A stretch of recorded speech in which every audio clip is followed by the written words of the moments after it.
What's up, pizza? Where's Ella feeling now? Look here and smile. Here we go, sport.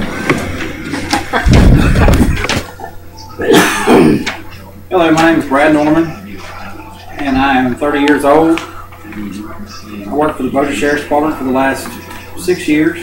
I'm a freshman at Northwestern State University, majoring in business administration. I've been attending the services at the Simple Church here in Bossier since roughly the last 2.5 years. That leads me into somewhat what I want to talk about today.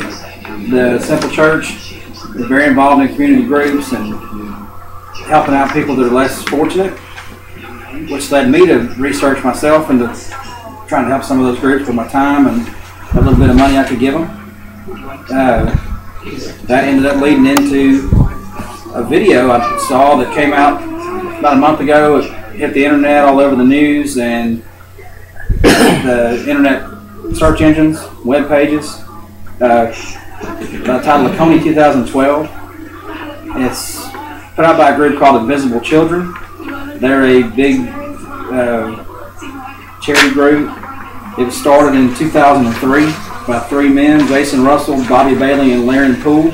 Just to give a little bit of background about them, they traveled to Africa to research a documentary. They ended up finding a war-stricken country that's so dilapidated and torn down that the children don't have anywhere to go. It's a group called the Lord's Resistance Army, LRA, headed up by Joseph Kony, and they make it a long story short. They kidnap children and they force them to fight for their cause. They kill their parents in front of their faces. They rape the girls. They make them kill their siblings, or they threaten to kill them themselves. Jason, Bobby, and Larry were so touched by what they saw that they wanted to make a difference. They founded Invisible Children. The video that came out a month ago, roughly, exploded them into huge. It was viewed 30 million times in one day. They ended up having such a large scale of response, they had no idea what they were going to expect. Because of that large response, they've garnered some criticism as well. My argument today is, does the criticism outweigh the good that they've done? Everything's going to have flaws and nothing's going to be perfect. This program, this group, obviously is going to have flaws, and these people are going to have, they're humans, they're going to have problems as well. But the good that they've done and the change that they've made over their 9 years of work has been tremendous. They've saved hundreds of children from the LRA, and the approach they take is a 3-pronged approach. They're trying to stop Joseph Kony, not by hunting him as much themselves as they want to make him famous, is what their big thing is. And not just famous in the sense of everybody knows who he is. They want to make him more or less infamous. They put his face everywhere. They put his name everywhere. So much that a person like me who's never heard of this person, never even seen Uganda, is sitting there talking about him. They've managed to garner support from President Obama, Oprah Winfrey, a number of other celebrities that they reached out to try to get some money and some financial backing, some political backing. President Obama's actually vowed to send a group over there to try to help out and train the Ugandan military and to try to find this guy. It's been going for 30 years. He's been doing what he's doing. Shortly after the video came out, roughly 2 weeks after this video came out, and it was viewed by so many people, there was so much criticism and so much negativity aimed at Invisible Children. One of the founders, Jason Russell, had a nervous breakdown. And of course, one of the first things that's going to come up is his substance abuse, his alcohol abuse. He's not what he says he is.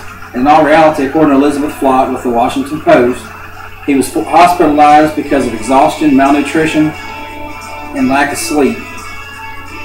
It says the previous 2 weeks, of incidents had taken a huge toll on him, and he was unable to handle it. He ended up manifesting himself in a crazed situation that brought in more negative things, negative commentary to him. But I would encourage anybody that hasn't seen the video to please take a look at it and watch it. It's very, very moving.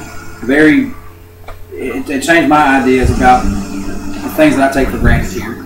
Regardless of the negative things that they've had, they've been very criticized about a lot of their expenses. I gave you all a copy of their 2011 financial report.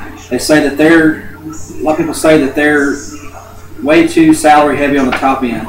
They're paying their top 3 and top executives way too much money in salary, not spending enough on the cause that they're trying to fight. In all reality, they've actually they made $8 million, $8.8 million last year was their expenses, of which $3.3 million of that went to programs in Central Africa to try to stop it. They only spent $1.4 million on themselves, which is a very large number. However, I don't feel that the negative thing, that doesn't outweigh the good that they've done. If they weren't operating at all, none of this money would go to anybody. There would be no programs, and this would not be going on right now. So my argument today would be to overlook the negative things that may be going on with this group. Take a look at them, help them out if you think you can, if you want to. It's a great cause. I wouldn't hate to see my children have to watch me be murdered by an army because he wants to stay in control. And I can imagine anybody with kids would feel the same way. To summarize it up, I think most groups, like I said earlier, the majority of programs are going to have flaws that are going to be imperfect.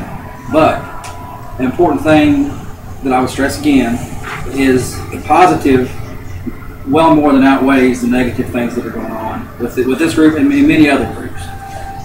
So before people just follow the media scrutiny and stay with what the media says they should be thinking, do a little research on your own and base your opinions on your own findings and not what a newscaster telling you it should be. Thanks.